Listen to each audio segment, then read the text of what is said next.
जय श्री कृष्णा दोस्तों, हम लोग पावन वैशाख मास का महात्म्य पढ़ रहे थे। उसी को आगे बढ़ाते हुए आज चौथे अध्याय की तरफ चलते हैं। बोलिए विष्णु भगवान की जय, बोलिए भक्त और भगवान की जय।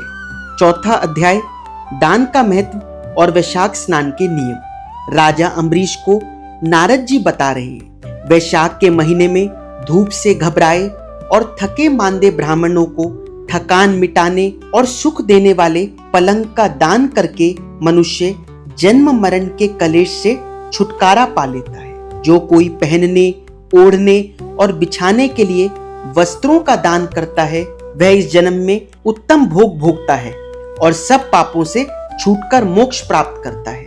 जो कोई किसी प्रकार की आरामदायक चटाई देता है, वह मानो विष्णु भगवान को बिछौना यानी आसन दे रहा है, ऐसा समझना चाहिए। चटाई दान करने वाला हर प्रकार से सुखी रहता है। जो सोने के लिए चटाई और ओढ़ने के लिए कंबल का दान करता है, वह मोक्ष पाने का अधिकारी बन जाता है। कारण यह है कि निद्रा से दुख और थकावट दूर हो जाती है और वह निद्रा प्राप्त होती है चटाई और कंबल से। अतः वह जब सुख पूर्वक सोता है तो दाता के लिए यानी देने वाले के लिए शुभकामनाएं करता है।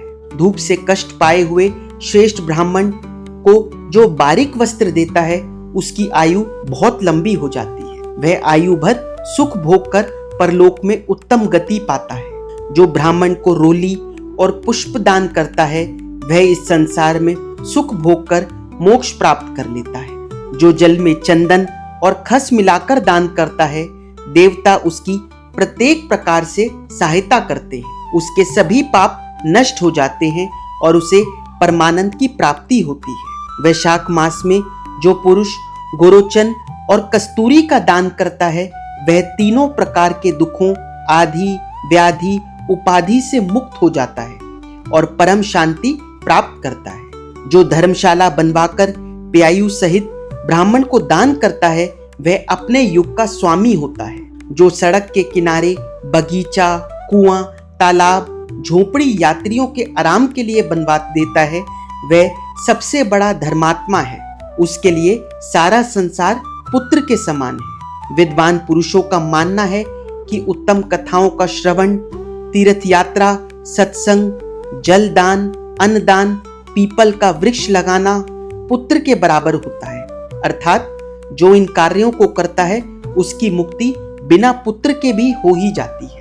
जो लोग वैशाख मास में गर्मी को शांत करने वाले दही या मट्ठा का दान करते हैं, वे इस पृथ्वी पर विद्वान और धनवान होते हैं। धूप के समय मट्ठा दान करना चाहिए। जो वैशाख के महीने में दही और खांड दान करता है तथा स्वच्छ चावल देता है, वह पूरी आयु प्राप्त करता है और संपूर्ण यज्ञों का फल पाता है। जो पुरुष ब्राह्मण के लिए गाय का घी दान करता है, वह अश्वमेध यज्ञ का फल प्राप्त करके विष्णु लोक में आनंद से रहता है। जो दिन भर की गर्मी को शांत करने के लिए शाम के समय ब्राह्मण को गन्ना दान करता है, उसके पुण्यों का कभी नाश नहीं होता। जो शाम के समय ब्राह्मण को फल और शरबत देता है, उससे उसके पितरों को अमृत पीने का अवसर मिलता है। जो वैशाख के महीने में पके हुए आम के फल के साथ शरबत दान करता है, निसंदेह उसके सारे पापों का नाश हो जाता है।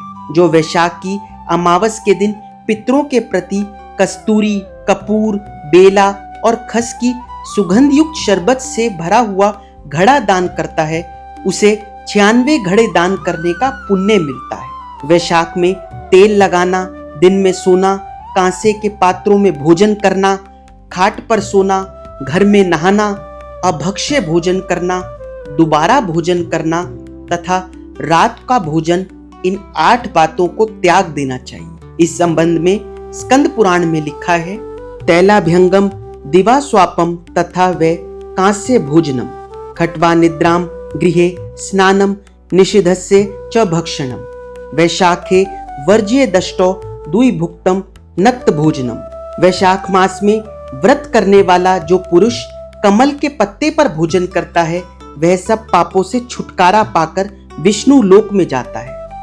विष्णु का जो प्रिय भक्त पुरुष वैशाख मास में नदी में स्नान करता है, उसके 3 जन्मों के पाप नष्ट हो जाते हैं। जो प्रातःकाल सूर्योदय के समय समुद्र में जाने वाली किसी नदी में स्नान करता है, उसके 7 जन्म के पाप तत्काल दूर हो जाते हैं। जो मनुष्य 7 गंगाओं में से किसी में भी प्रातःकाल सूर्योदय से पूर्व स्नान कर लेता है, निसंदेह उसके करोड़ों जन्मों के इकट्ठे हुए पापों का नाश हो जाता है। ये 7 गंगाएं हैं गंगा, गोदावरी, यमुना, सरस्वती, कावेरी, नर्मदा और वेणी।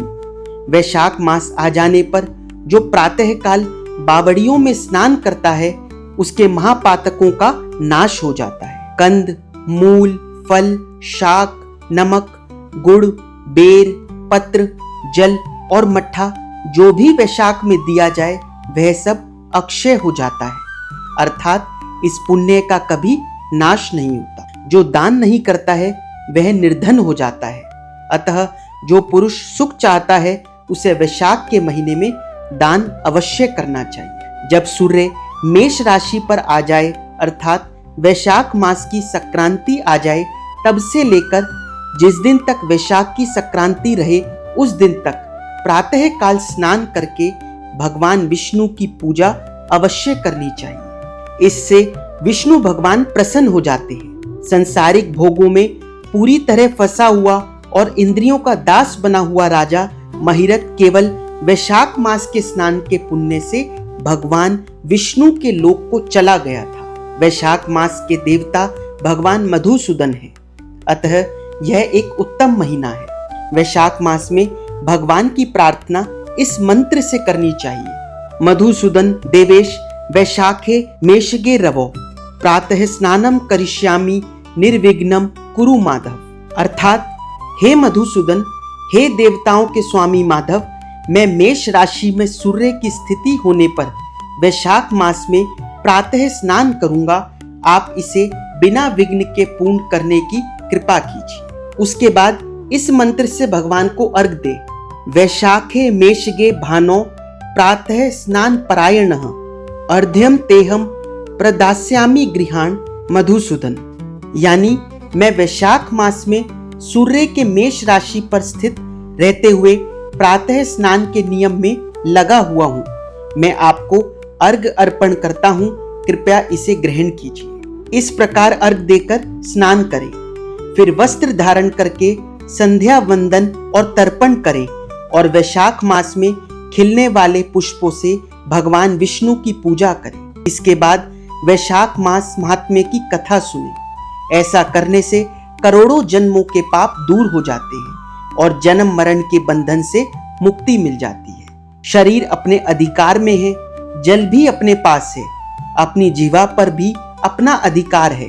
अतः स्वाधीन शरीर से स्वाधीन जल में स्नान करके स्वाधीन जीवा से भगवान के 2 अक्षरों के नाम हरि का उच्चारण करें। वैशाख के महीने में जो कोई तुलसी दल से भगवान विष्णु की पूजा करता है वह भगवान के समीप रहने का अधिकार पा लेता है।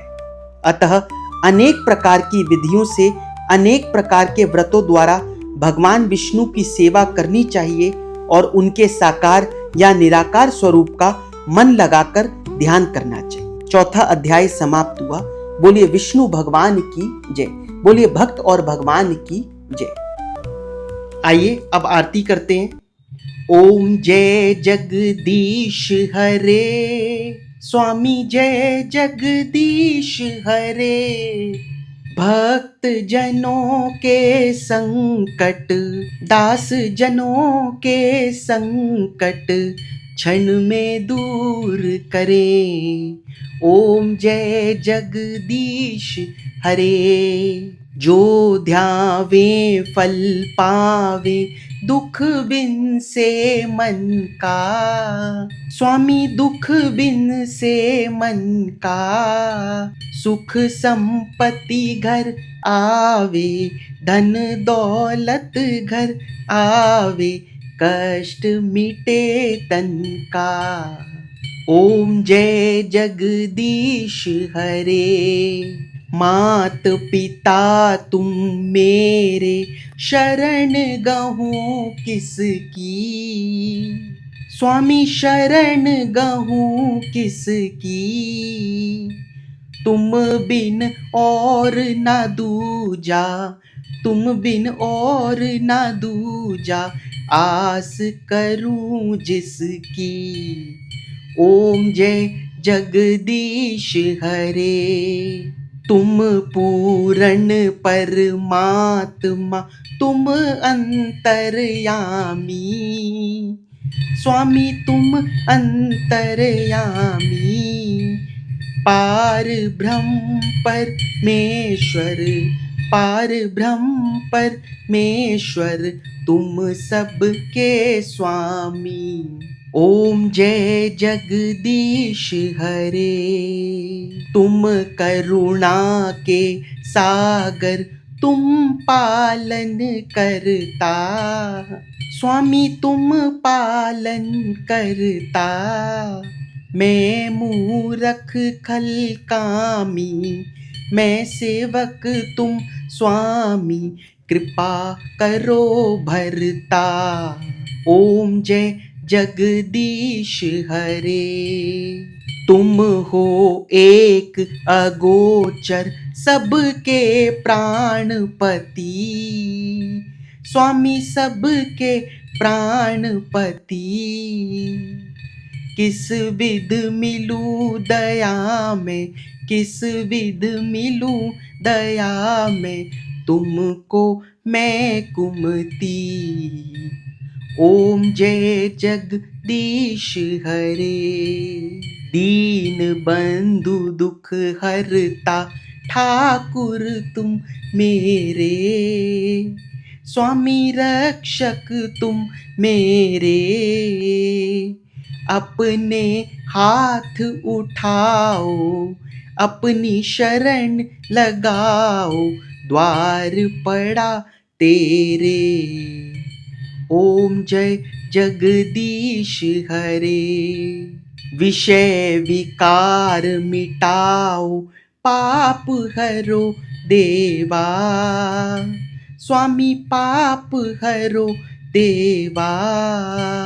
श्रद्धा भक्ति बढ़ाओ, श्रद्धा भक्ति बढ़ाओ, संतन की सेवा। ओम जय जगदीश हरे।